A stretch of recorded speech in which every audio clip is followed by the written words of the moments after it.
Okay, hello everyone. Welcome, welcome, welcome. It looks like people are still coming in. So we're just going to take a moment and do a poll while we're waiting for the others to join us.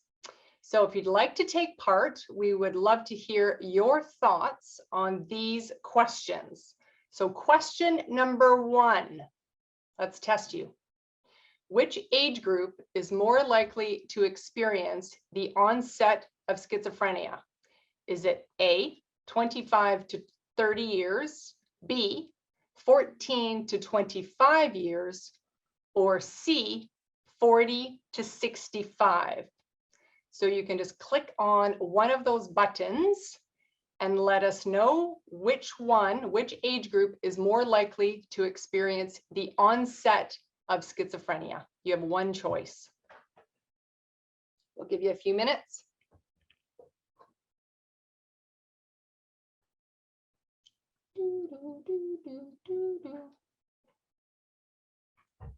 Okay. Excellent. Most people got that correct. 76%. Yes, the correct answer is between the ages of 14 and 25 years of age. Well done. Thank you for taking part in that. And I think we have time for a second question. Poll question number 2. So we're still just waiting for the others to join us. So if you'd like to take part, here's the second question. This is a common symptom exhibited by people experiencing psychosis, where they have ideas that are strange and out of touch with reality. What is this symptom called? You have one answer. Is it A, I don't even know how to pronounce that, 2, anosognosia, or 3, a delusion? So answer number 1, which obviously it isn't if I don't even know how to pronounce it. Number 2, anosognosia, or 3, a delusion. So please take your pick now while we're waiting for the others to join. Let's see if you're correct. Yes. 91% you are correct. Delusion is the answer. Anosognosia was 9%, so close, but not quite. Okay, do we have time for one more while we're waiting for the others? Thank you for taking part. And poll number 3, last question before we get started with our event. Just waiting for a few more minutes for people to sign in. Poll number 3, positive symptoms in schizophrenia means. Once again, you have one answer to choose from. Is it A, good symptoms, B, overt symptoms that should not be there, or C, positive attitude of the individual? So good symptoms, overt symptoms that should not be there, or a positive attitude about the individual. You can pick your answer now. Final question. We need music in the background instead of me singing. And the final answer is yes, absolutely, 91%. Positive symptoms in schizophrenia mean overt symptoms that should not be there. Well done. Okay, thank you for taking part, and we are going to start our event. So if you're just joining us now, welcome to our virtual event, Schizophrenia Revealed, the untold stories of schizophrenia. We are absolutely thrilled that this web event can reach people across the entire province and beyond. My name is Phaedra Aldridge, and I'm the CEO of the BC Schizophrenia Society, otherwise known as BCSS, and I am so happy to be here today with you. I would like to start by acknowledging that we are grateful to be gathered on Indigenous land. From our offices in Vancouver, I'm grateful to be on the traditional, ancestral, and unceded territory of the Coast Salish peoples, including the territories of the Musqueam, Tsleil-Waututh, and Squamish nations. Schizophrenia, as most of you know, is a severe and persistent mental illness that is still greatly misunderstood. The stories we hear of schizophrenia are often riddled with accounts of extreme violence and danger, and there are still many myths surrounding this illness. But in the last year, there have been some incredible breakthroughs in understanding the causes of schizophrenia, with one of the key genes being identified earlier this year. There have also been more public conversations in the media where people living with schizophrenia and their families are stepping forward to share their own stories. Now, 40 years ago, when the BC Schizophrenia Society was founded, the founders dreamed and hoped that one day we would all live in a province where those affected by schizophrenia and other serious mental illnesses receive effective treatment and support, and where family members are seen as an essential partner within the mental health system.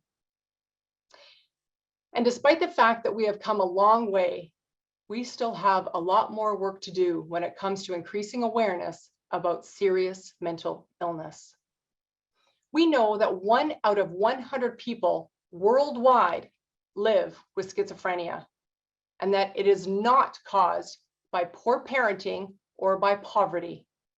We know that schizophrenia is caused by a combination of genetics and environmental factors, and that there is no cure at this time. But that doesn't mean there isn't hope. Yesterday was World Schizophrenia and Psychosis Awareness Day. And to help show their support for people affected by this illness, these landmarks were lit up in purple. First off, the BC Legislature in Victoria. And in the Lower Mainland, this is quite the list. Canada Place and the Olympic Cauldron, Vancouver Convention Centre, BC Place, Science World, Vancouver City Hall, the Burrard Street Bridge, Surrey Civic Plaza, White Rock Pier, Maple Ridge City Hall, Port Coquitlam City Hall, Lafarge Lake Fountain, and the SkyTrain pillars at Lafarge Lake. A huge thank you to all of those places and those organizations for helping to increase awareness and shine some light on schizophrenia and psychosis. And of course, we are gathered here tonight to hear how schizophrenia affects people's lives. How one young man grew even closer to his family, a woman who found triumph over trauma, and how a trans man used music to help him cope. These are the untold stories of schizophrenia. But before we begin, as you may have heard, there was a huge announcement made earlier today that BCSS has received $5 million from the provincial government.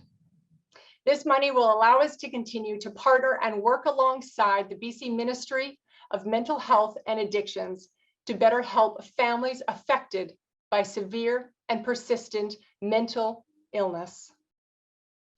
BCSS, with the support of the provincial government, will be able to support families in underserved areas and provide education across our province. We need to continue to talk about serious mental illness. It affects all of us, whether that be indirectly or directly. So I am so excited and truly, truly honored to welcome the BC Minister of Mental Health and Addictions, Sheila Malcolmson, to provide us with the opening remarks tonight. Welcome, Minister Malcolmson. Thank you so much for taking the time out of your very busy schedule to join us on this very important day. Vedra, thank you so much. I'm just so honored to be joining you virtually tonight and recognize your many families and members from across the province and everybody who's working so hard under really difficult times. I'm joining you from Snuneymuxw First Nations territory. It's a real place of healing and care that bolsters my work.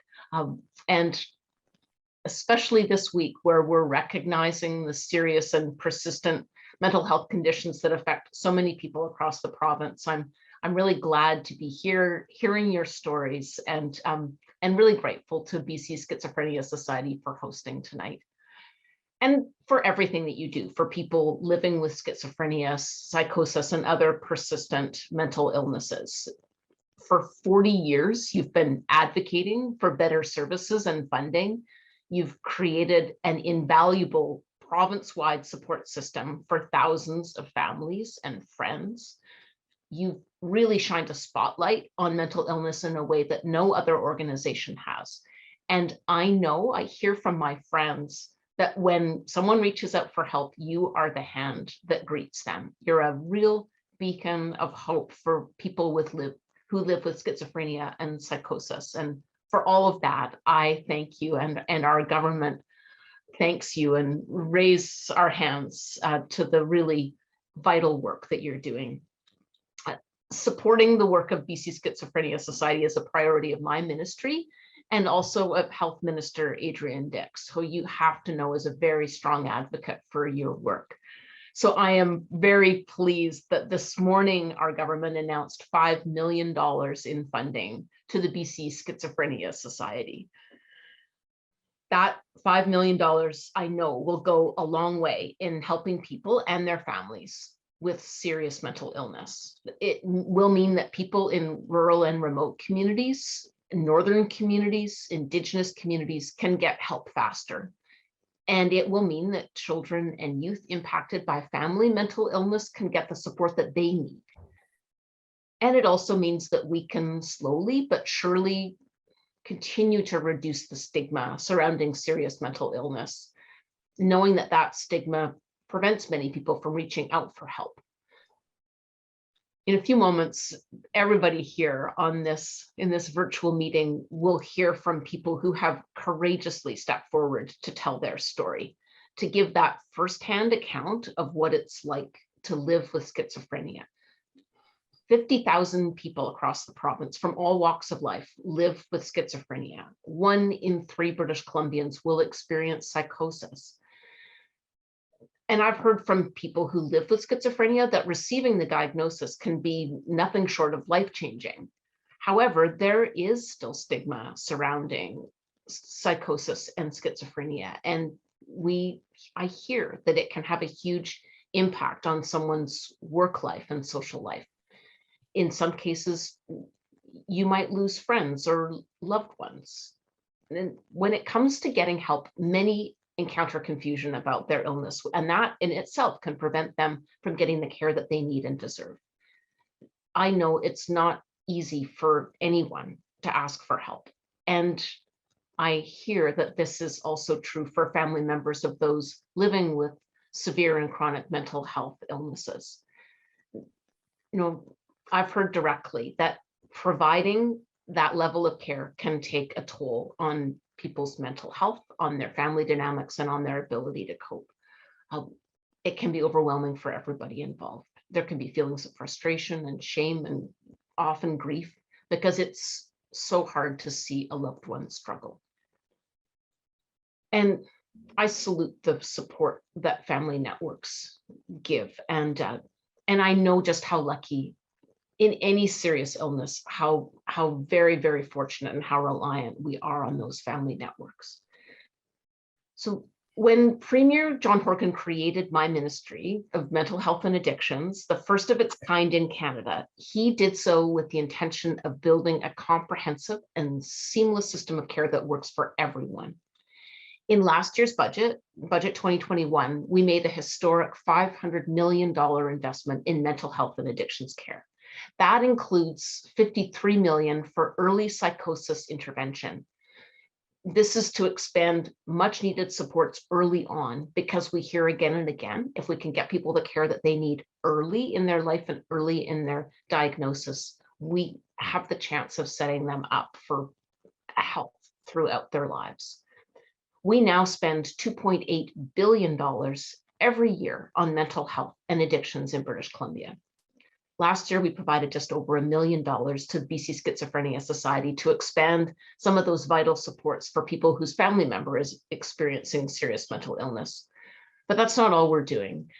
This year, we have opened complex care housing in Surrey, Abbotsford, and Vancouver. We've announced sites in the Fraser Valley, Victoria, Powell River, and Bella Coola. Complex care housing is also being planned for Kamloops and Kelowna, and there's more to come that we haven't yet announced.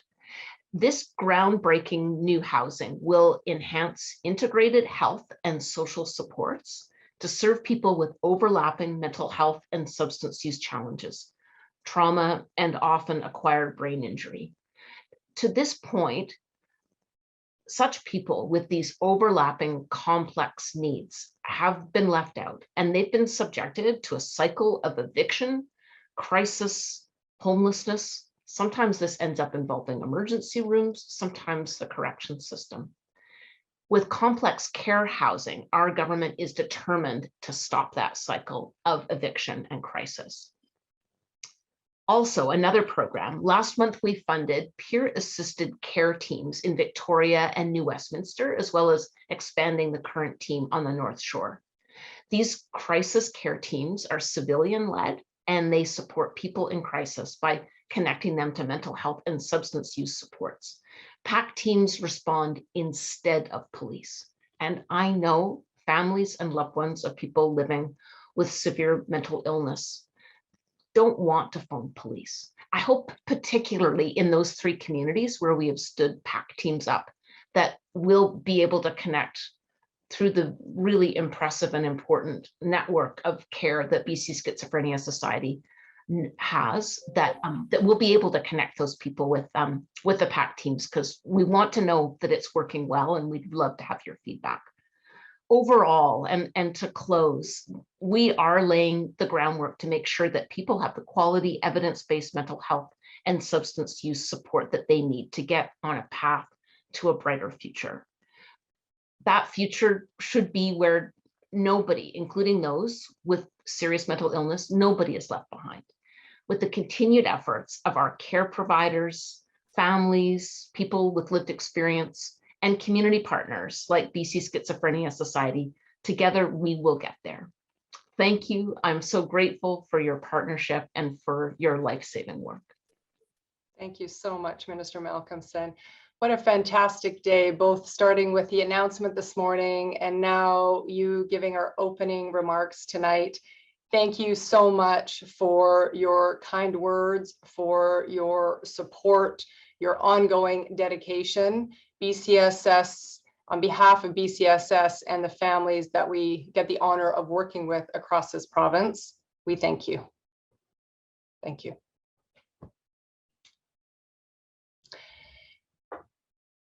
Okay, so this event, yes, on that good news, this event would not be possible without the generous support of the Asuka Lundback Alliance.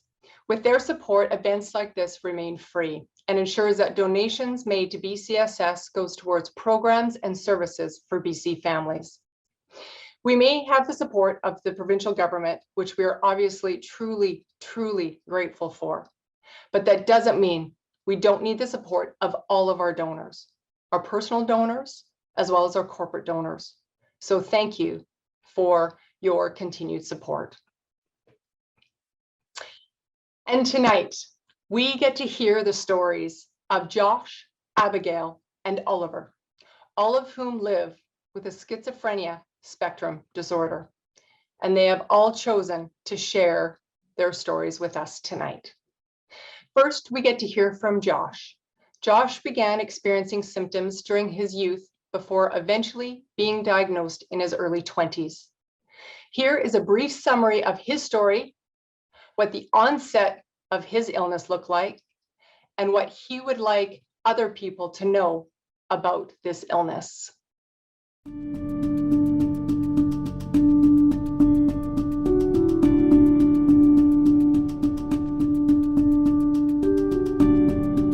Thank you for being here today and for having the courage to share your story.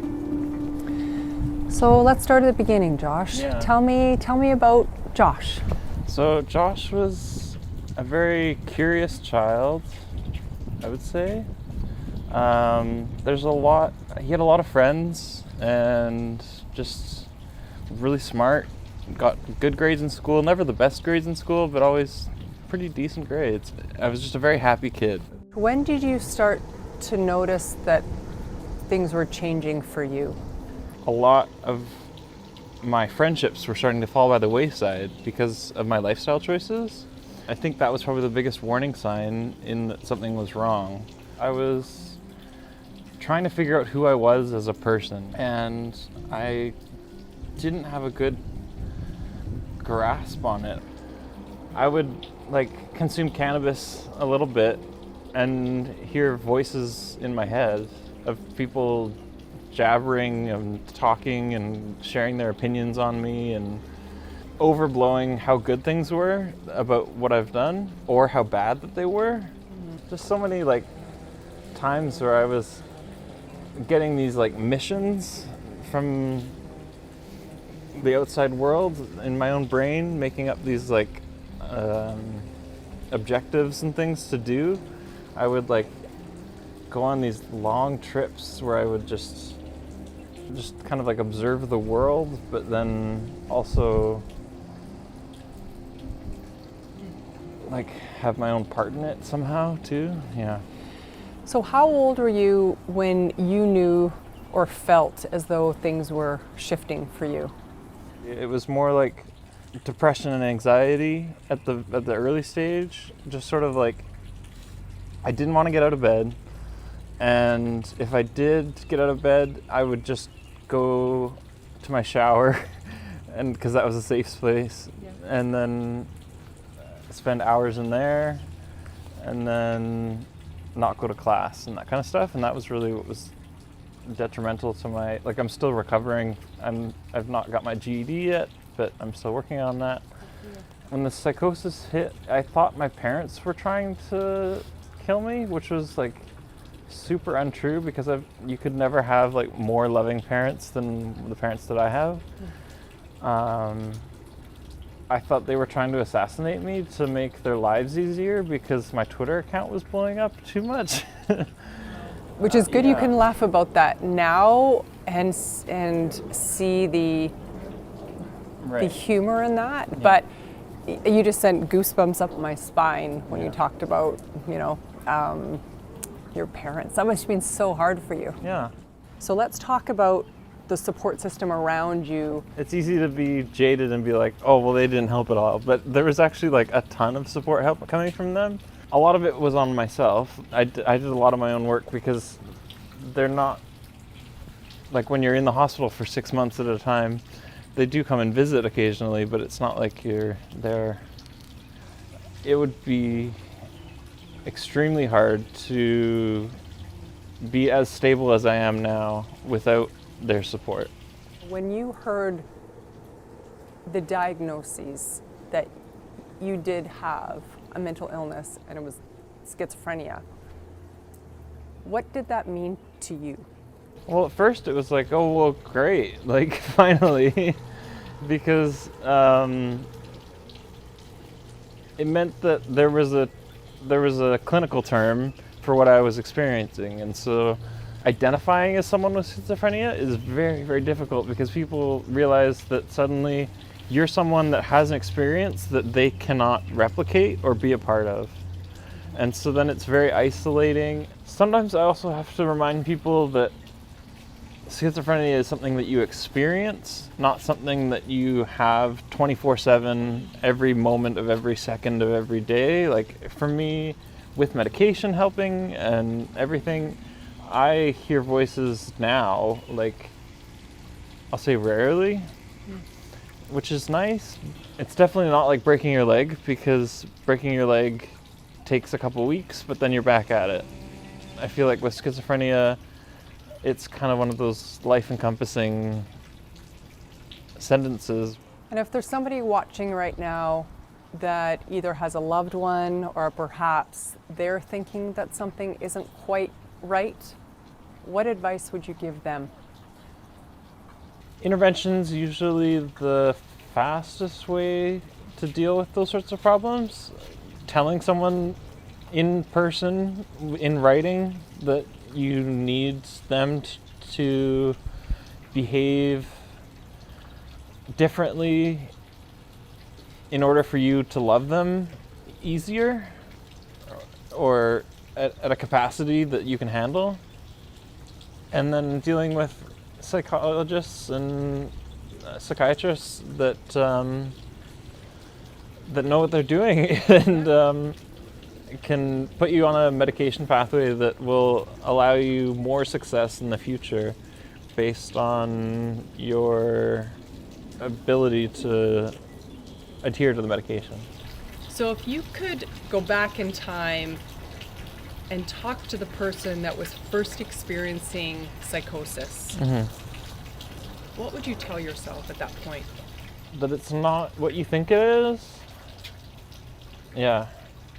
I'd just say like dude, like this is not what you think it is. It's something that happens to you. We think of it like, oh well, they did too many drugs and so they deserved to get what they got, right? Like they were asking for it. But oftentimes it's just, sometimes you slip up and make one mistake with the wrong crowd and suddenly you're diagnosed for life. Like it's not anything you did. Exactly. Yeah. It was nothing that you did. Yeah. To be diagnosed or. Like I could have made it go slower maybe. Like, you know what I mean? Like I didn't necessarily need to pour gasoline on the fire. I could have just let it smolder. So I'm curious about how do you tell people that you have schizophrenia? Are you open? Seldomly, actually. Like, it's not the first thing on my dating app. No, I can. Well said, Josh. Yeah. Yeah. Well, I'm really happy to hear that you don't experience a lot of voices right now. Yeah. So when you do experience those voices now, how are they? Good voices? What are those? Just no. Hearing a voice is, to me, is never an enjoyable experience. I do have, like, there are different personalities of the voices that I prefer more than others, if that makes sense. Like, I've never heard that before. Yeah. So I would love to hear more about that. So describe that. Tell me a little bit more about your voices having these different personalities. it's just that I can discern, like, a tone, a point of view almost, right? Like a perspective. I think that's the word I was looking for. And how many of these voices do you hear at a time? Is it one voice coming at you with the different personalities, or is it multiple voices at the same time? Multiple at the same time is often the case, especially at my worst. I would say, I would describe it to the doctors at the time as like sitting in a room with a dozen people. I honestly, it's hard, and Josh, I have the utmost respect for you because I honestly cannot imagine having multiple voices yelling at me. How do you do it? I just keep on trucking. I don't know. I've got I've got a good relationship with the Lord, and Christianity is really important to me. I was baptized a few months ago. And I'm still really artistic. Like, I was streaming on Twitch last night and just like playing video games and stuff. Yeah. Good for you. And you said that you're going to go for your GED. Yeah, so I'm in Media Design 12 right now, and we are halfway through my projects, and then I will be graduated. Congratulations. Because it's my last course. So. Congratulations. Wonderful. That will be a fantastic feeling. Yeah. So Josh, if there's somebody out there watching this video right now and is looking at you saying, here's a guy that happy childhood, great support system, great family supporting him, very creative, finishing his GED. I want to be like Josh. How do I get to be like Josh, where Josh is today? What would you say? I would say you're probably further along on your own story, right? Like, I'm not anywhere that I am because I wanted to be somebody else. I'm only here because I wanted to see how far Josh could get in this life and see what this story was like. I think it's important to have drive and passion for your own story and your own life, and be interested and curious about your own story. And if mental illness is part of your story, take that with pride and be like, yeah, we've overcome a lot and this is what we have to deal with now. Whether or not we want to wave a flag and say, hey, this is what I've got, I think that's something else, but yeah, I don't know. Now let's talk about you in the future. What do you hope for you and your life looking ahead? I'm at a crossroads right now where like I could go a lot of different ways, and I'm just still trying to figure out what is most important to me. Doing a Toastmasters type event type thing to get my public speaking up a little bit, just so that I can be a better advocate for mental health and that kind of stuff. I'd also like to work on my YouTube channel a little bit more and like other things like that, where it's just like more creative endeavors. Because I really want to get my own podcast started, but it's just taking longer than I thought it would. Would you have any advice for somebody whether they should be getting help or not right now? So if somebody is debating whether it be because of the stigma that we talked about before, or struggling internally with whether they should be getting help, what advice would you give them right now? I'd say the sooner the better, because it's a long journey to get from being unwell to being stable again. I'd say the sooner you can get to getting help is the best way to do it, yeah. Yeah, well said, which is why you're part of the early psychosis program as Yeah. well. Yeah. If you could go back in time, Yeah. what would you do differently? I would have called my shrink instead of calling the police, right? There's very little that the police can do other than like certifying you or putting you into the Mental Health Act and that kind of stuff. When a police officer does show up at your house, it doesn't mean that like it's the end for you. It's just things have escalated to a point where, yeah. Obviously, there is a need for that role and to have that extra support when we need them. Nobody ever wants to be taken in a hospital. Did you ever have to be taken in involuntarily? I went in and then I gave up and I was put on the Mental Health Act for 6 months. And what was that like for you? Very isolating. My friends at that point did not want to come and visit the hospital. I'd kind of taken the shine off of that already by being in there for psychosis. When I was there for 6 months, it was because of schizophrenia, and it was a very lonely time. I remember we were trying all these different medications and nothing was working, and it was just, yeah, it was really sad. 6 months is a long time. Yeah. But looking back, would you have changed those 6 months? Not really, no. So if you could look into the camera and tell somebody what life was like for you 10 years ago to where you are now, what would you say to them? Hold strong, don't mess up. But if you do, be gentle on yourself, because you're the only person you've got. So It's good advice for anybody. yeah. Yeah, thanks, Josh. Josh, I just so appreciate the fact that you spoke to me today and you have the courage to speak out, because you and I both know that schizophrenia is not rare. No. You know, 1 out of 100 people, it's not some illness that affects people out there. So I think the more that we can do our part to talk about it and to hear from amazing people like you who have ambition and drive, the better off we'll all be. Yeah. So thank you for meeting with me today.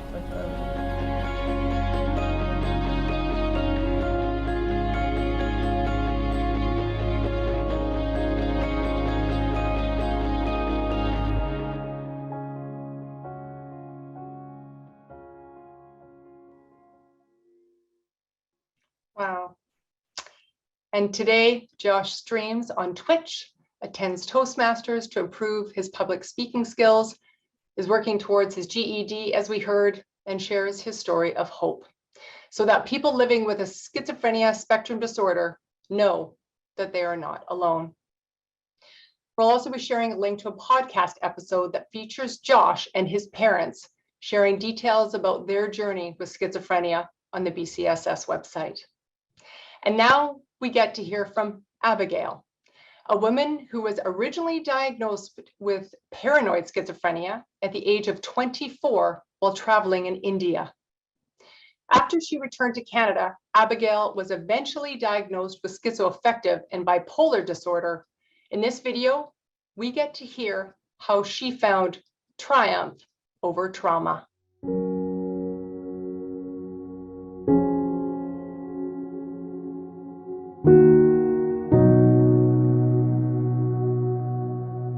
First off, I just really want to thank you, Abigail, for being here today and for having the courage to tell us your story. Yeah. So why don't we start at the beginning and tell us about life before the illness. Before the illness. So I come from a home, two parents, my mom and dad, and they divorced when I was 2. When I was 7, she remarried an Australian, and so we moved to Australia. And so we lived there till I was 16, and I came back to Canada. My mom had been diagnosed with breast cancer in '88, and then I came back to Calgary in '89, and my mom came a month later. And then so I finished high school. I went to secretarial school, business admin, and computers. Got a job. A couple months after I got my first job, my mom passed away. So I was devastated. And then so I was first diagnosed with paranoid schizophrenia in India. I had a mental breakdown while I was traveling there. So I was 24. I had my birthday in India. It was 1996. We traveled there from October till December. Basically, how it started, we were in a train station, and I heard someone swearing at me and saying all Canadians were awful and bad, and they were using swear words and they were cursing, and I could hear this voice, but I couldn't see. No one around me was saying this to my face, but I could hear it, and it was very loud and it was very direct. And I looked around and no one's talking to me. I'm just hearing these things, and I told my friend, and she's like, she didn't know what to do. And then we got on the train, and then we ended up on a bus to Rishikesh, which is up north, and then I started to decompensate. So basically, what that if I can explain that for me, when I decompensate, is I started having visual hallucinations. I started hearing the voices were starting, and they had started at the train station, but they were more prevalent at that point in Rishikesh where we were. So my friend had to, and another traveler had to convince me that we were going to a special place. They knew something was terribly wrong with me. They locked me in one of the hotel rooms for a while so they could figure out how to convince me to go with them. I ended up attacking my best friend on the trip physically. I hit her a couple of times. It was horrible, right? And then when I got to the hospital in Rishikesh, what they did was they medicated me with basically like Valium and vitamins. So they just brought me down to a level. I slept for 3 days. I woke up and I saw Natalie, and I saw the other traveler, a guy, Patrick, and I said to them, "Where am I?" And they're like, "You're in the hospital. You've been sleeping for 3 days. You lost it. You went crazy." And I was like, "Oh." And so drugs. And up to this point, you didn't have any other symptoms? No. Well, no. In 1995, I was depressed and I was suicidal, and it was my mom's death was hitting me, and I was working, and work told me to go off and go on leave, and so when I went on leave, my family doctor put me on Paxil. But then I took myself off of it. So what has been your most recent diagnosis then? Well, back when I came to Abbotsford, I saw Dr. Katak at Abbotsford Mental Health, and he's very excellent. He knows his psychiatry, right? But he seemed to think that I'm two things. So I'm the bipolar and the schizoaffective, because I was honest with him. I'm like, I hear voices. I have delusions, not so much hallucinations, but the delusions are very strong, and the voices are very strong. And when he finally discharged me, the day he discharged me from his care, because I was doing well at this point, he was like, "You'll always have to deal with these voices. There will be no no way to cure them. You'll just have to manage them in the best way you know how. And what was that like hearing that? That was hard because it was like, I need a solution. Like, I don't want these auditory hallucinations anymore. They're hard because my voices, the way they talk to me, they yell, they scream, they curse, they belittle, they tear me down. And then sometimes they're very nice and sweet. It's like living with an abusive husband. You know, it's a bit of a tough thing, right? So let's talk about some of these delusions. So for somebody who has no idea what a delusion is, how would you describe it?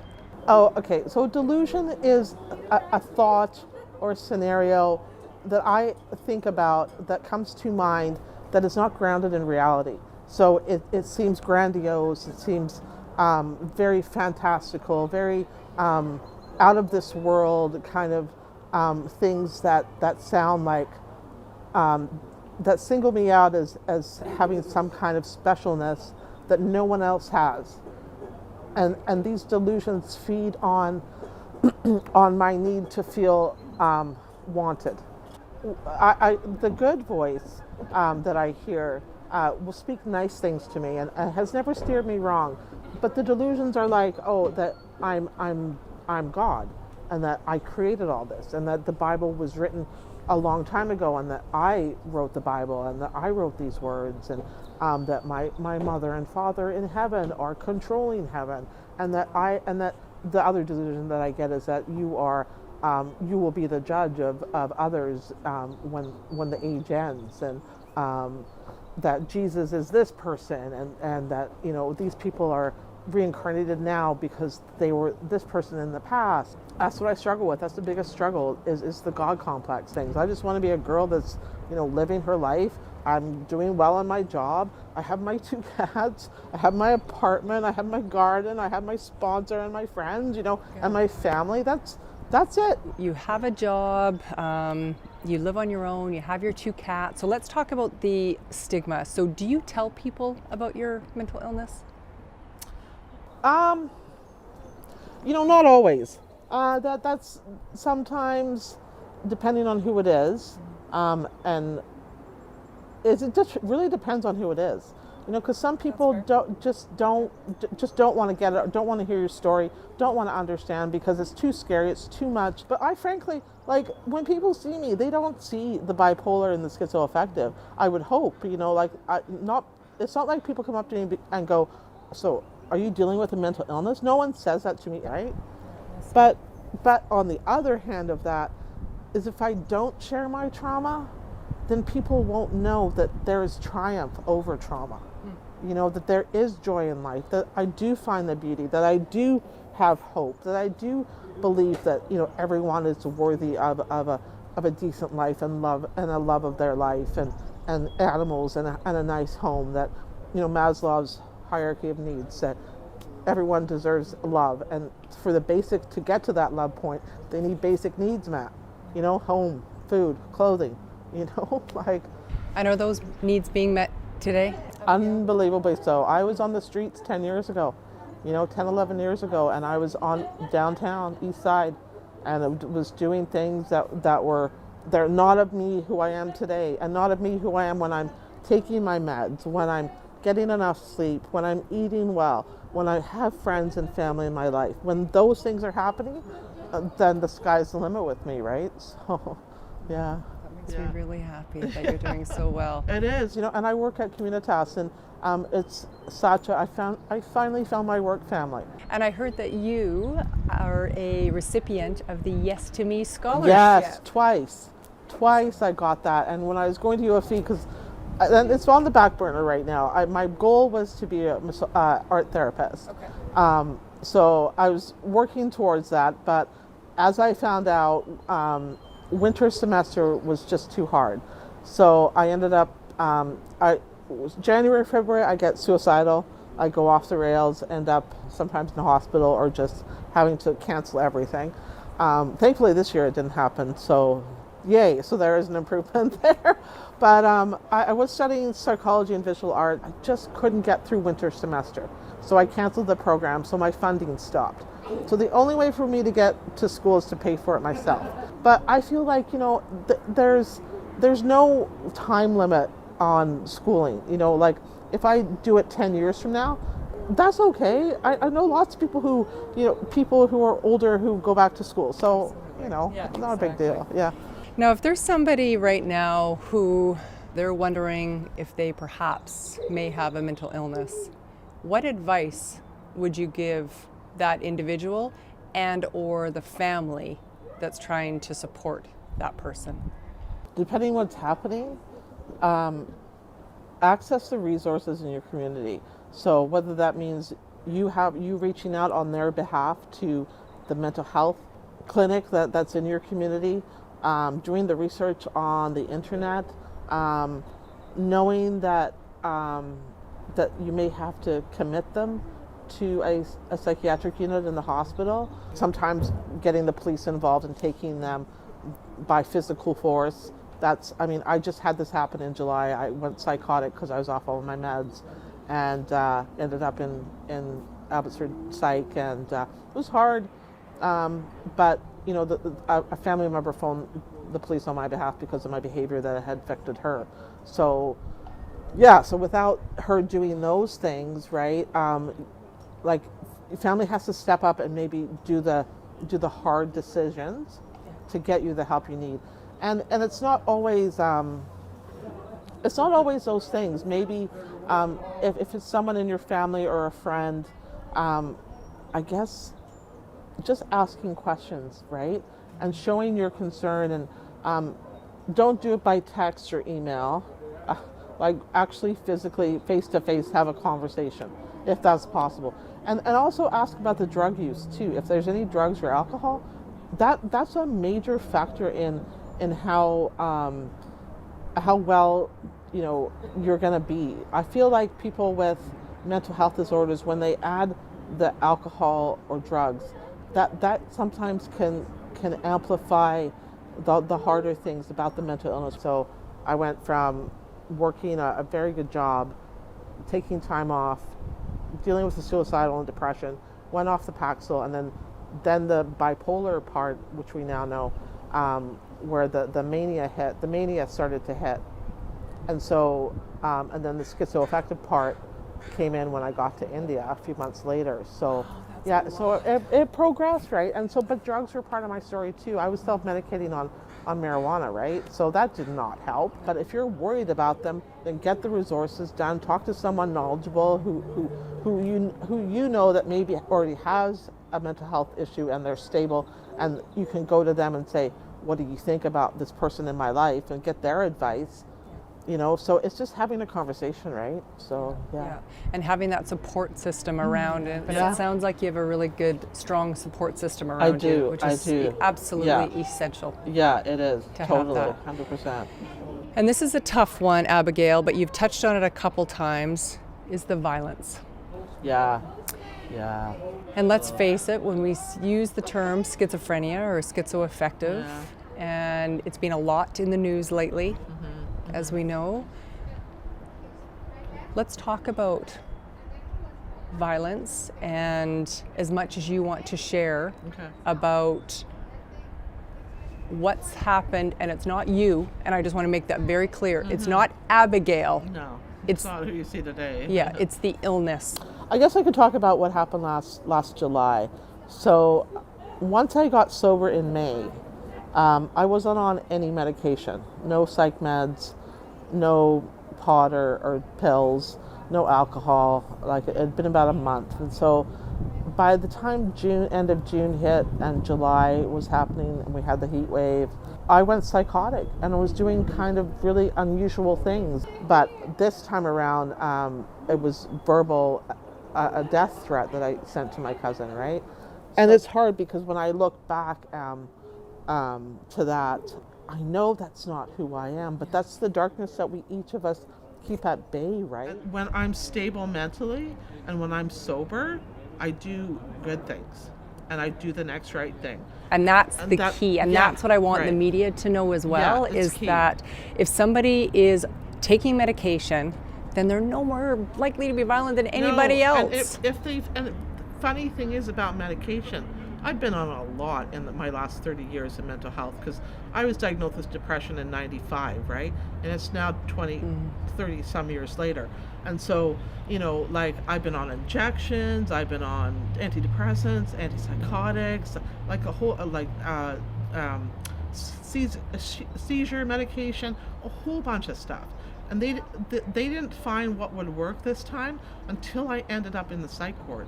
And when I ended up in the psych ward in Abbotsford General, I had to be in the high acuity unit, which is where you're so in psychosis. It's the only safe place for you. And it's a very hard place to be, because inside those walls, it's like jail. And it's very much like jail, because you only get a toilet and a bed. There's nothing else, no pictures on the wall, nothing to harm you, and they lock you in there until they can get you to a point where you can be, quote, normal, you know, and act considerate towards others and not act out. Because the other part of my schizoaffective bipolar is I will worship Satan, and that's really hard. Wow. Because I you know, I'm a woman of faith, and when I get into psychosis, this last time around, I was worshiping Satan. And how do they treat me? They had to get security come in, hold me down, and give me an injection. Yeah, and that would not be pleasant at all, to be only, you had to have this simple room, but at the same time, it's the only safe place. Exactly. Only safe place, and it's the only way that they can deal with people who are in the high echelon of psychosis, because when you're in psychosis, your reality isn't what reality is. And I'm convinced if I do those bad things, then I'll be saving myself. So it's very confusing too. It's not all cut and dry. And that's the hard part, because when you're unstable in psychosis, having an episode in when you're schizoaffective, is that sometimes the voices chime in and they sound good. They can conceal themselves in goodness, and you think what they're telling you is the right thing to do at that time, and and they sound like they make sense.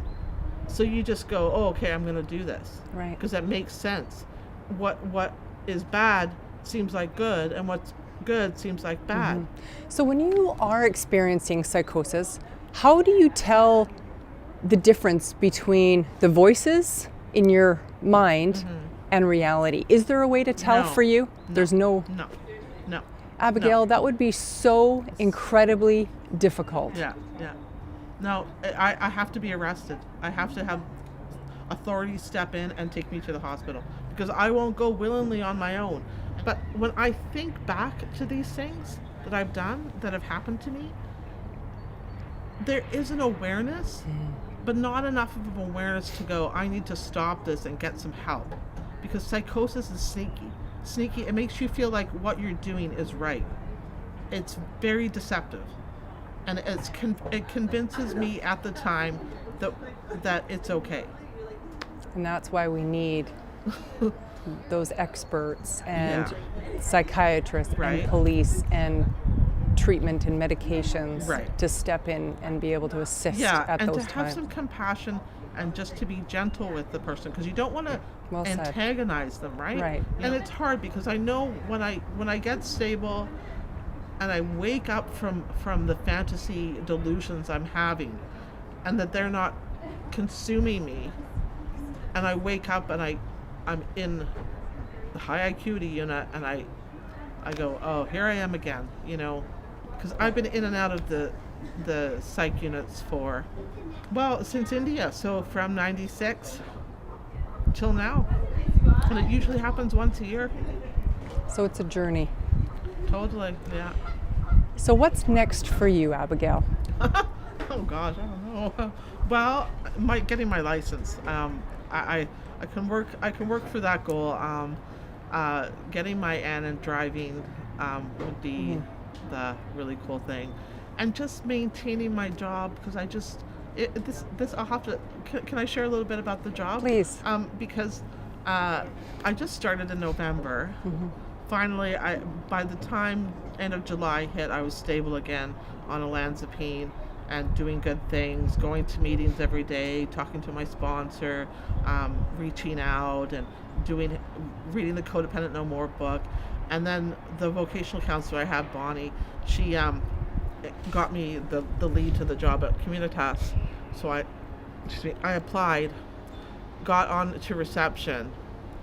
By the time 11 weeks were in, I got a promotion that I applied for, and now I'm the admin assistant for home share and child youth respite and adult respite. Congratulations. And then I'm still at reception 1 day a week. So for what happens next, honestly, I just want my life to keep going the way it's going. That I hit my year cake on May 28th. That all the people that come to celebrate, can say things that they've seen change in a year.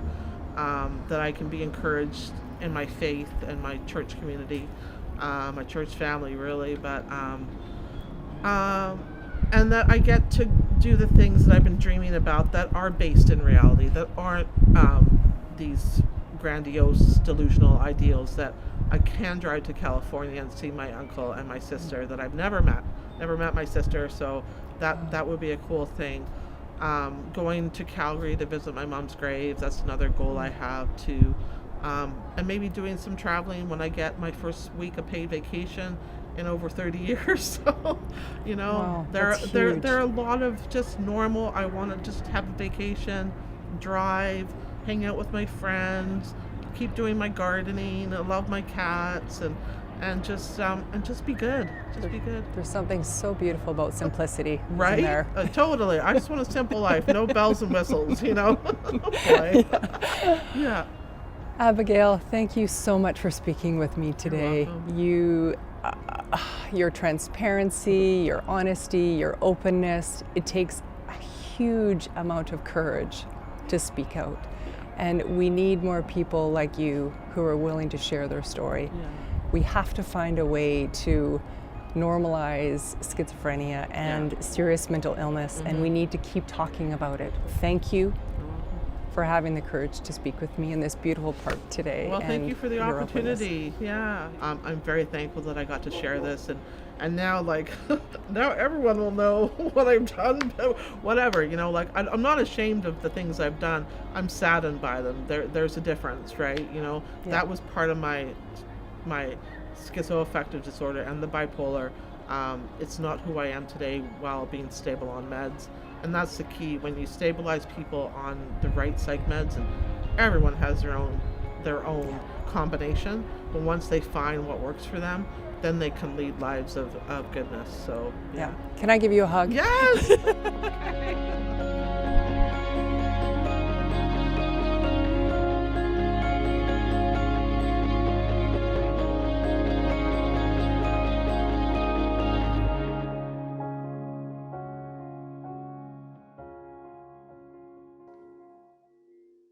Another very powerful story. Today, Abigail works as an admin assistant at a nonprofit organization assisting those with disabilities. And as you heard, she will soon be celebrating her anniversary of working there. Congratulations, Abigail. And finally, I have the honor of introducing you now to Oliver. Oliver is a trans man whose mother told him that he could sing before he could talk. He was diagnosed with borderline personality disorder at the age of 20 before having his diagnosis changed to schizophrenia.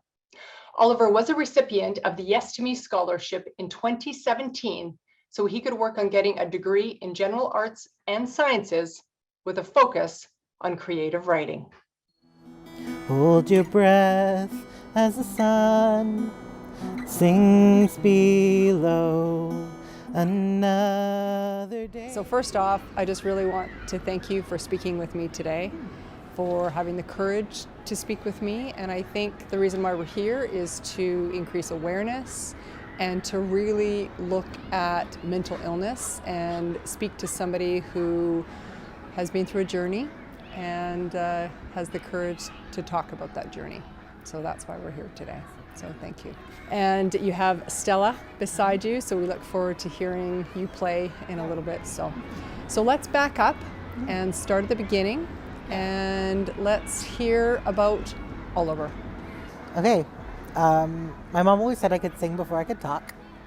So that's kind of been a backdrop for my life. Music has always been something that has grounded me and guided me through my life. And when I started experiencing mental health issues as a teenager, it was the music program that helped me survive.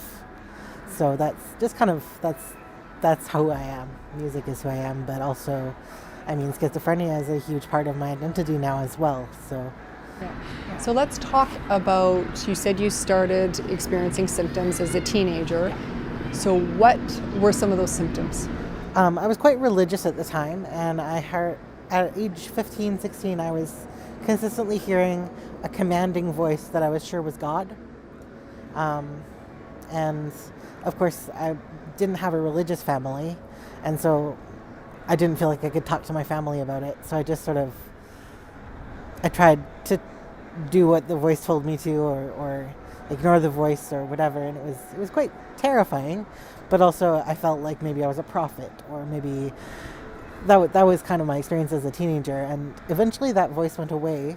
But when I was 19, I started having major depression, and I started hearing voices again when I attempted suicide. So that was when I started hearing voices consistently. So. What were some of those voices telling you? They have been basically the same since day one. They've been telling me to kill myself, telling me that I'm worthless, telling me...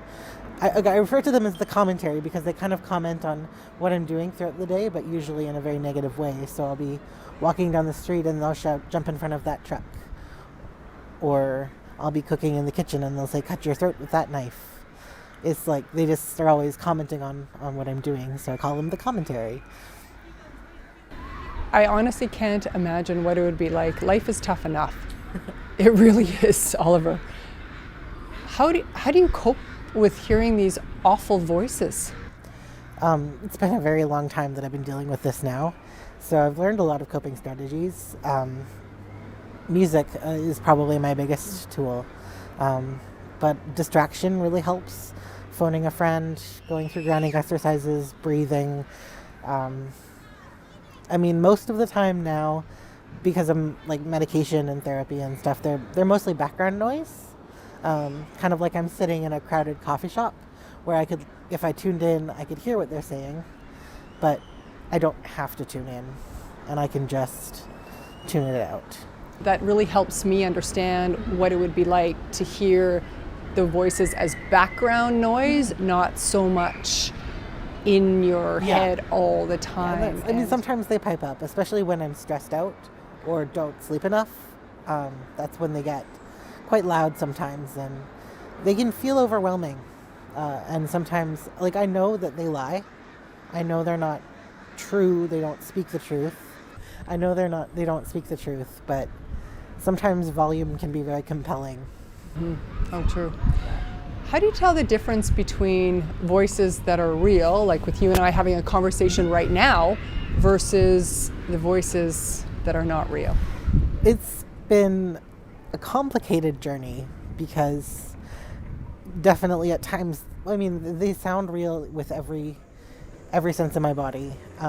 Even plugging my ears with earplugs help, which always made the doctors confused. But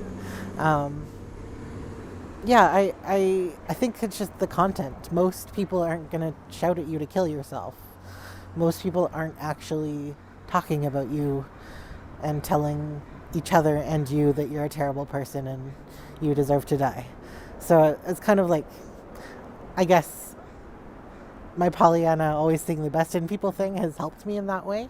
Thank you for having the courage to talk about that, because that would not be easy to hear such awful voices. Like I said, life is tough enough. Are any of these voices positive? Not for me, no.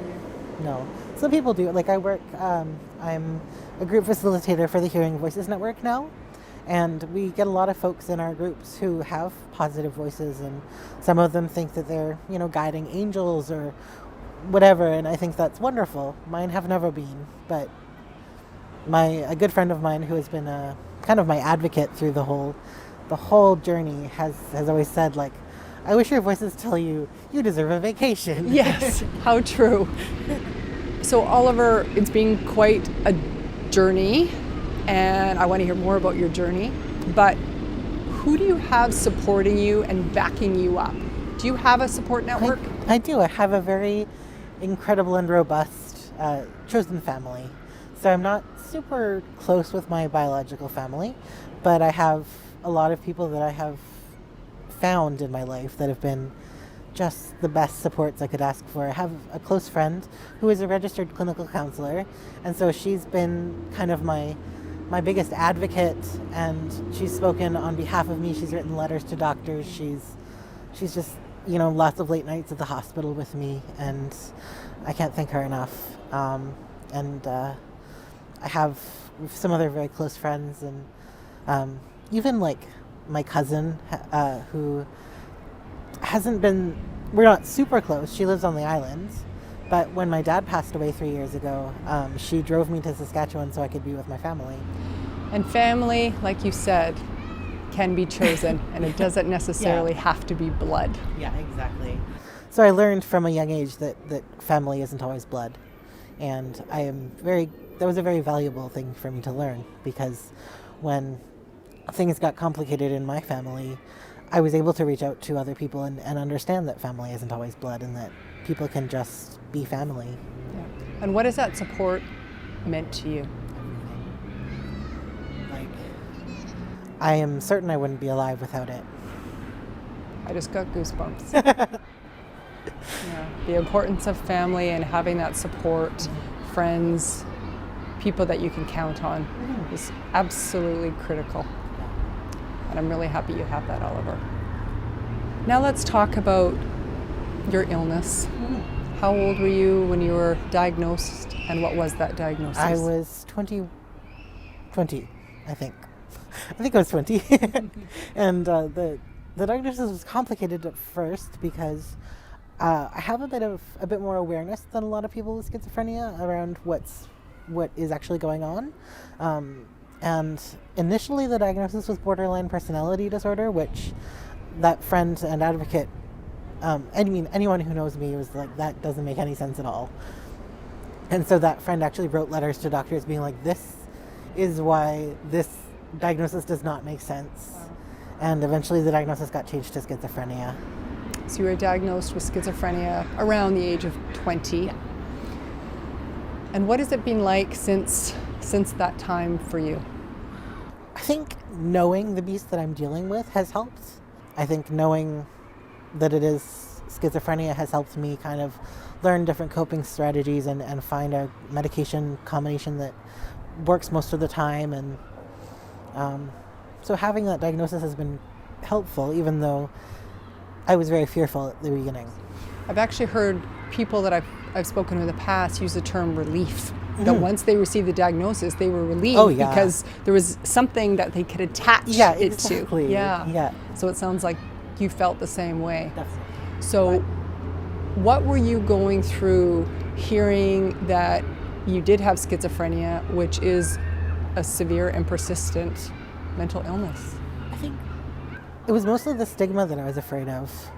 As a trans person also, I experienced stigma already, quite a lot of it. So I was like, just another thing to stigmatize me. And I think that was my biggest fear. It wasn't so much the illness. I mean, I guess I was a little bit afraid because there is no cure, and that no cure, those words kind of look really big on a small page. Well said. Yeah, no cure. Thank goodness there's treatments, but you're absolutely right. There is no cure. So you are used to dealing with stigma, and a lot of stigma, both as a trans individual and having schizophrenia. You're obviously an incredibly strong person, Oliver, to be able to deal with that amount of stigma. How have you been able to cope with it? My support network, reminding me that I'm a worthy being, and Yes. I think my support network has been, like I said, everything to me. My friends are I just celebrated my birthday last week, and it was the first time I'd had a party since COVID, and it was just, there's nothing quite like being surrounded by the people you love, and I just always feel surrounded by the people I love, but it was extra special because they were all in one place. Oh, what a gift that warms my heart. What a gift. That makes me so happy you had that opportunity to have people around you celebrating you. How do you address the stigma with those people who are not in your inner circle? I do speak out a lot. I try to be very candid and very open about my experiences doing things like this.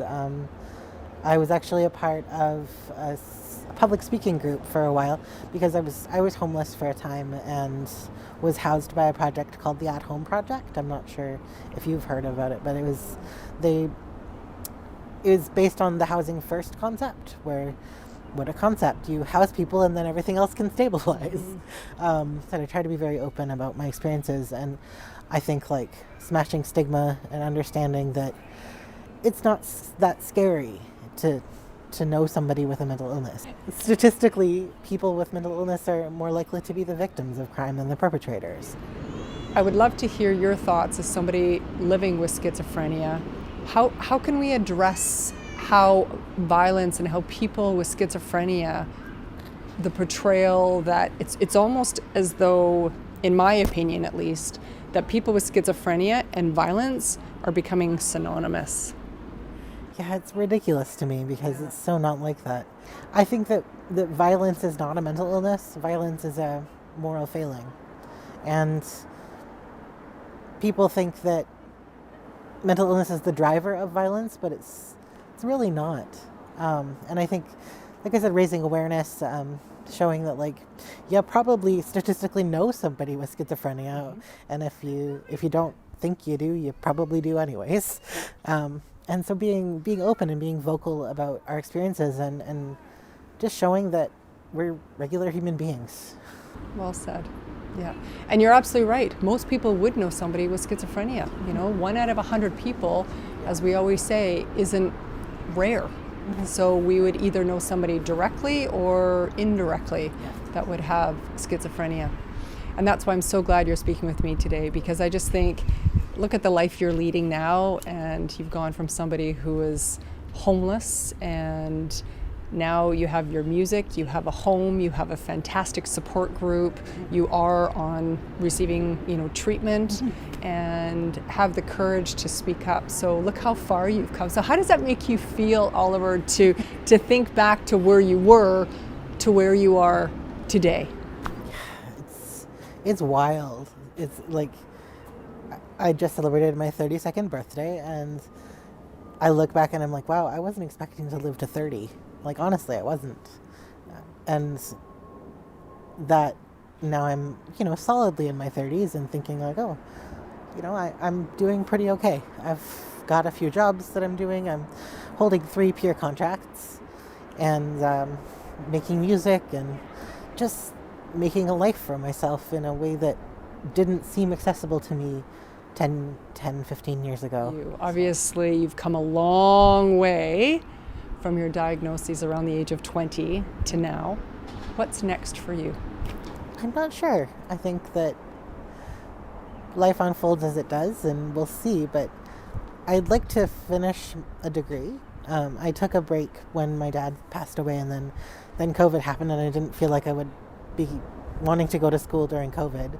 So I'll go back eventually, but for now I'm working and really enjoying working. But I would like to finish my degree in creative writing. Good for you. So music and writing skills. That's impressive. All of my songs are written by me. So. And we get to hear a little bit of your music in a bit, but I just have a couple more questions for you. I guess I'm just wondering how would you, there's a lot of people out there that would be struggling, whether it be the family member supporting or a loved one, a friend, supporting somebody who is just at the start of their journey and trying to support them best they can with their mental illness. And obviously there's people out there who are wondering if they have a mental illness and what the future holds for them. So I would love to hear your thoughts. What advice would you give somebody right now if they are struggling and are wondering if they do in fact have an illness? I think definitely not to be afraid of a diagnosis. They can, like I said, they can be a relief, they can be helpful, and lean on the people that you love, because if you have a support network, then you've got everything you need, really. So it's just finding those people that are going to support you and back you up, like we were talking about before. Yeah, and to keep trying, because it may not be obvious who those people are going to be. That's something that we've heard a lot, is sometimes you just have to keep trying to find that support system. Yeah. And then the second question, what advice would you give somebody who's caring for somebody who is experiencing some difficulties and maybe at their start of their journey dealing with a mental illness? Listen to them.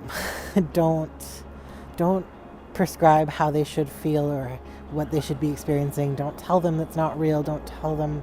Just listen, because that's the most valuable gift you can give someone, is just your ear. Yeah, it's really good advice.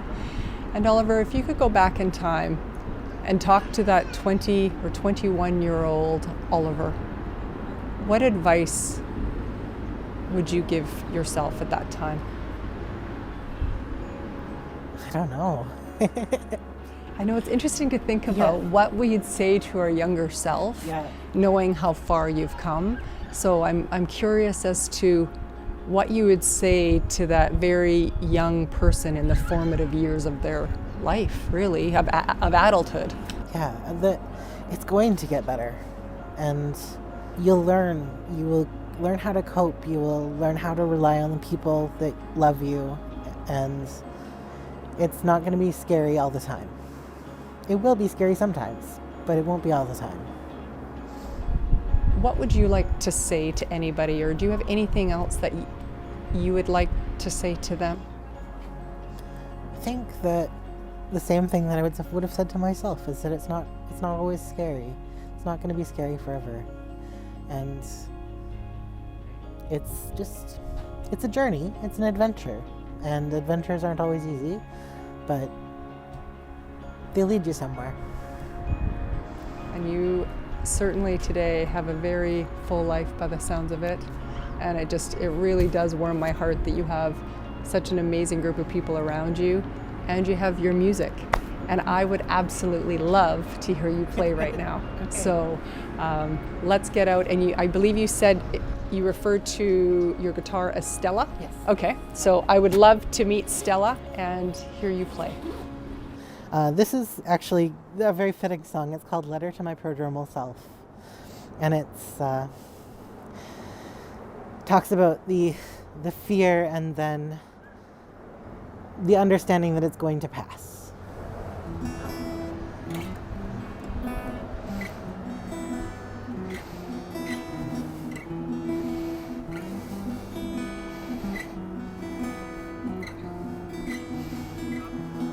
Hold your breath as the sun sinks below.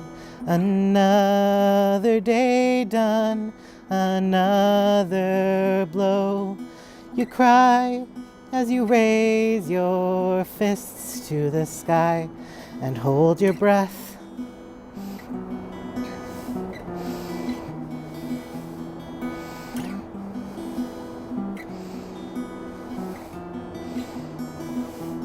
Count from 10, your cheeks hot and knuckles white.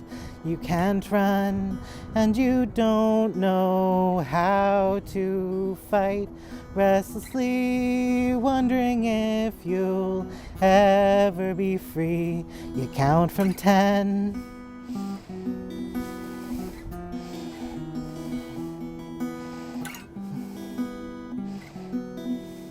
3, 2, 1. Remember it passes, you'll be okay. Tomorrow's a chance at another day. I've seen all the times you've made it through, And no, come whatever, I believe in you. I believe in you. I believe in you. Wow, you just brought tears to my eyes. That was amazing. It's amazing. Believe in you, count to 10. Very good messages. Thank you. You made me cry on camera, Oliver. Wow. Thank you, Oliver, for having the courage to speak with me today and for being in this park. And I think you're an absolutely phenomenal individual. So thank you for sharing your story and for sharing Stella with us. My pleasure. Always my pleasure.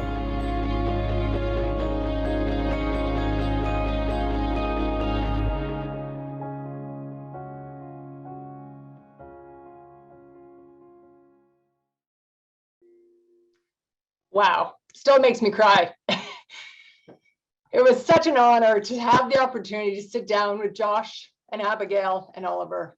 They brought me to tears and obviously still do. I was just very touched that they wanted to share their very personal experience of schizophrenia and their powerful testimonies.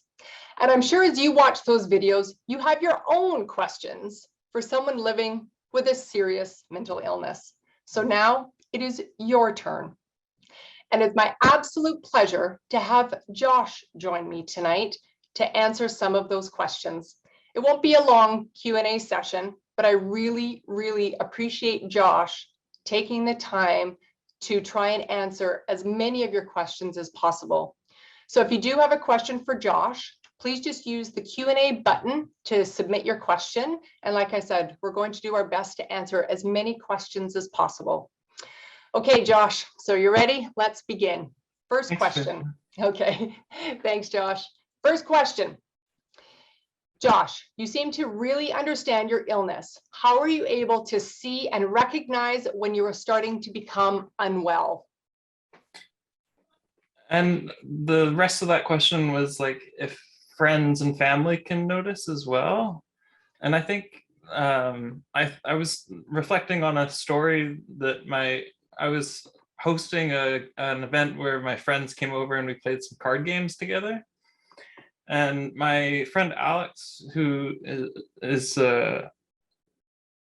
been one of my longest friends for like my whole life, like since kindergarten, we've been playing Power Rangers on the schoolyard playground. He said, I notice you're a little bit up right now, as in like manic. And I think looking back on it, it was very true. Like I was showing a lot of signs of being manic, and it was really helpful for me to see that my friends and other people in my life could notice when things were going a little bit wrong. Yeah.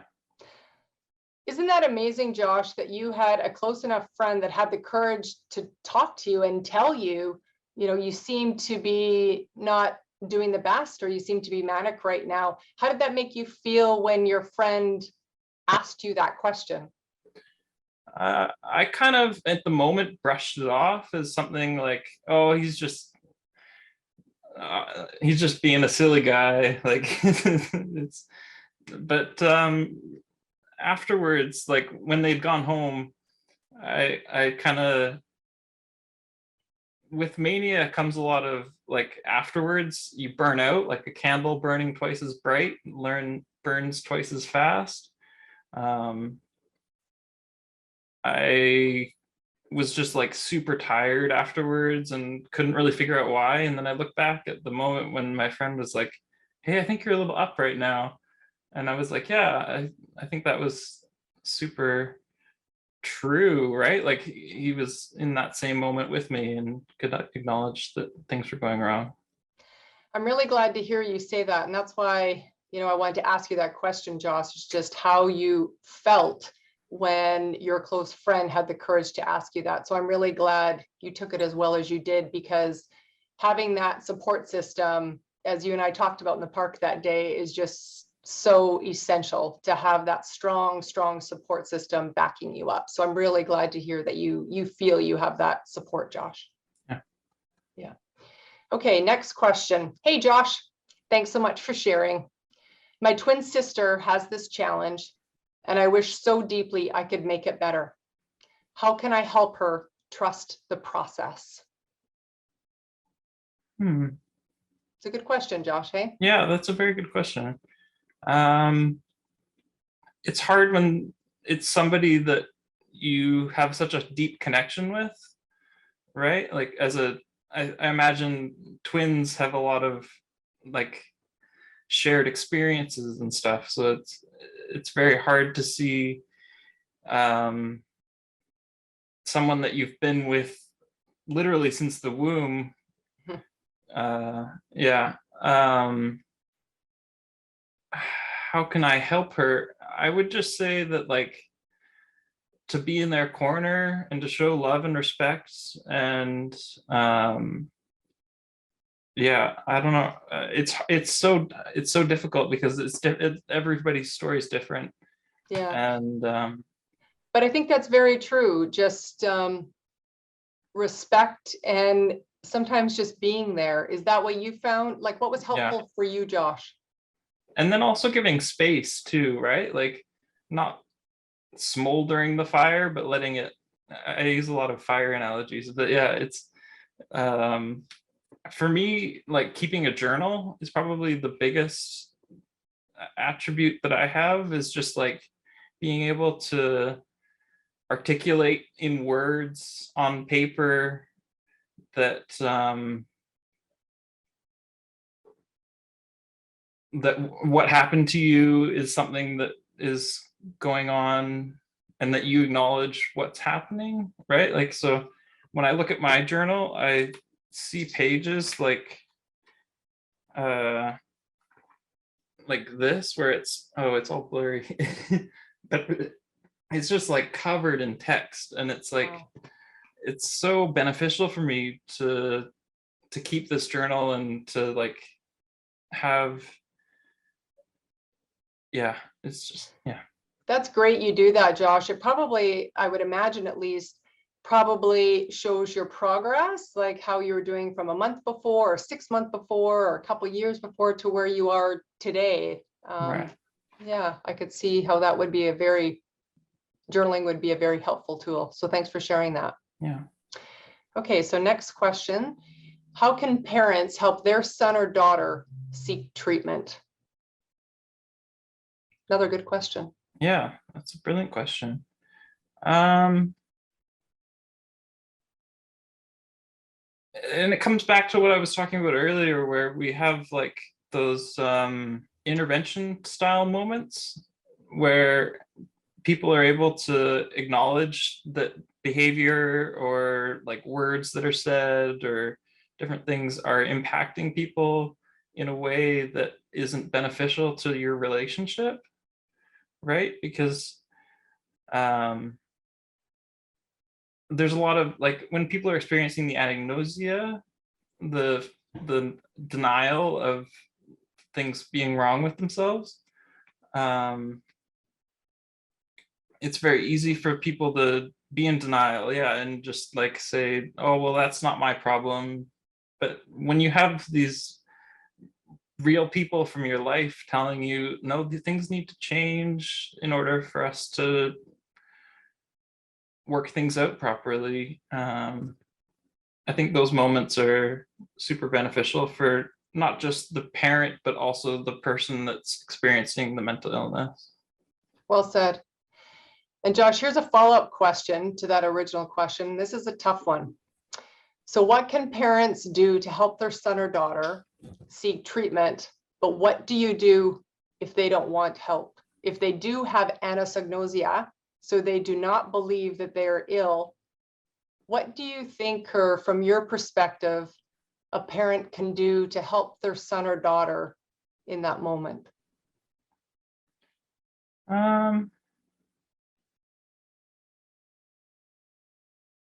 Yeah, sorry, I don't really have like a solid answer to that question. I'm not a parent. I've had parents, but and they're even here on the call right now. They were texting me earlier saying, "Oh, you did such a great job." Which you did. Yeah, thank you. And yeah, I think the biggest thing is just like to listen to the experts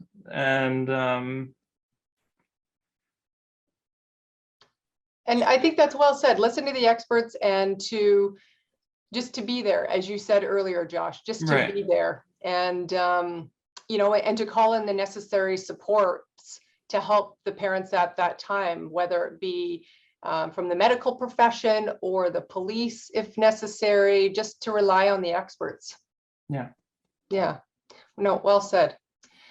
And last question, Josh, just thank you for being here. And Oh, sorry. Can I also like, of course, and just yeah. be present in the moment? It's very easy when you're experiencing these crises to disassociate and sort of, oh, this isn't really what's happening. That's often the thought, right? Like, this isn't happening right now. I'm not really at the hospital with my loved one. This isn't real, right? Like, we get into these denial states ourselves of like, because it's so scary. It's like a natural human response to disassociate, and kind of, maybe that's just me being ADHD, but yeah, it's just super important to be present in that moment, and so that when things come up like, oh, I actually need to say something right now, to be present enough to say, yeah, so this is how I'm feeling, this is how you make me feel, this is how I feel about what you make me like. It's all very important to yeah, be present in the moment and allow for yourself to feel the way that you're feeling and not be afraid of how you're feeling. Yeah. And Josh, that's really good advice for anybody, just to be present and to acknowledge that those feelings are real. So that's good advice for anybody. So thanks for adding that. And last question, just thanks for being here. And Josh, I don't know if you saw the comments, but it was, there was a ton of comments. Just what a great job you, Abigail, and Oliver did. And yeah, so here's another one. Just thank you for being here, Josh. My question, how much is your job helping you feel like you're getting to the life that you would like to live?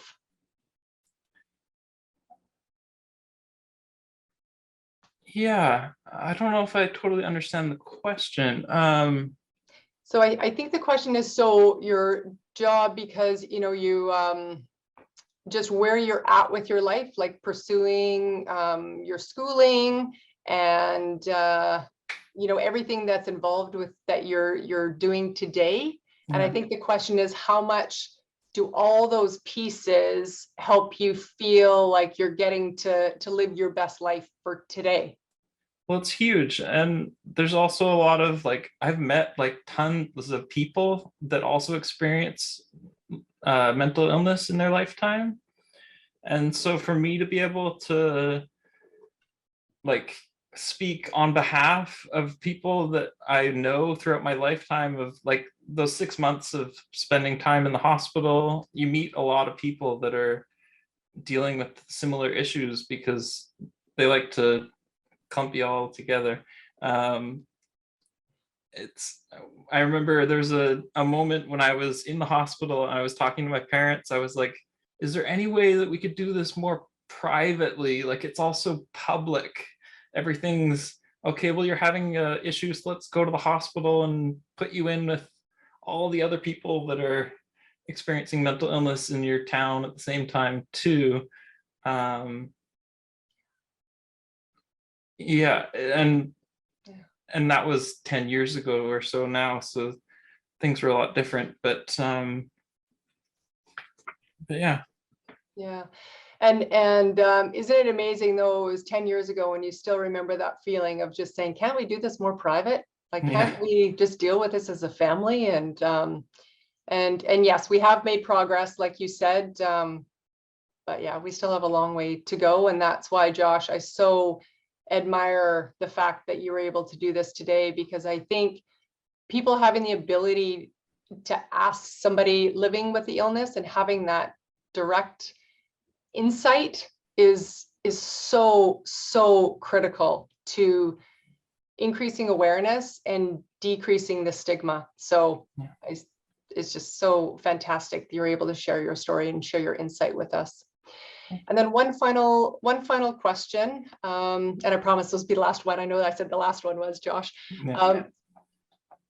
We already talked about it where you said that you use journaling as a tool to help you cope.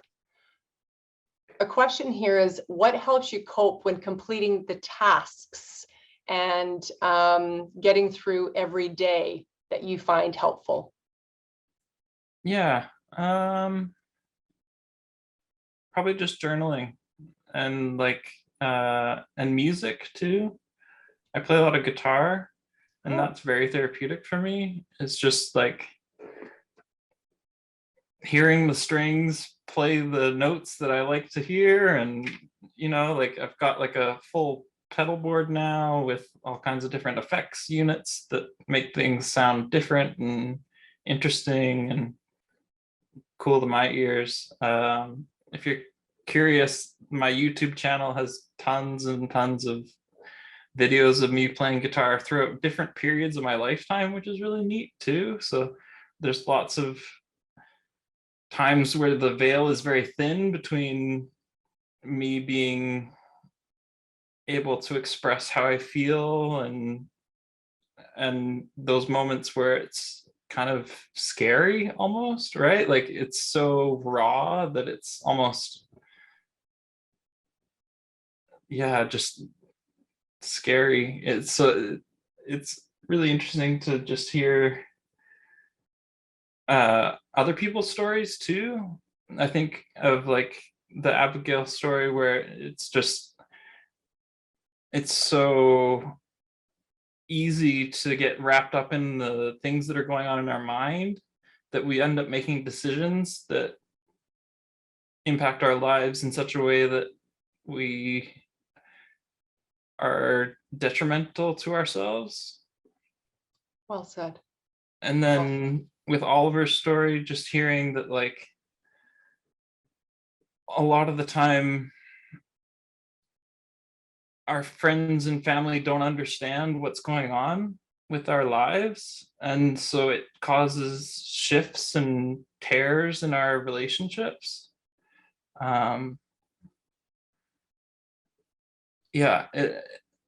It's really cool to hear other stories of people that live with a similar illness. Yeah.